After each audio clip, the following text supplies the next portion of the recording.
The parallel pattern search capability within WaveScan allows the mixed-signal high-definition oscilloscopes to isolate and analyze patterns across many digital lines.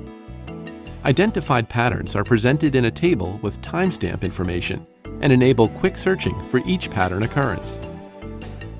Enable WaveScan by selecting the Analysis pull-down menu and then choosing WaveScan, or by pressing the front panel WaveScan button.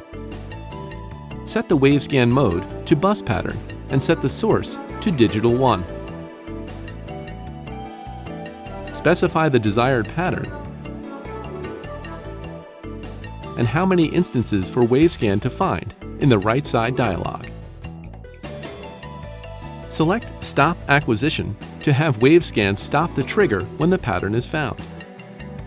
Notice that 10 instances of the pattern have been highlighted and displayed in the table on the left side of the screen, and WaveScan has stopped the trigger.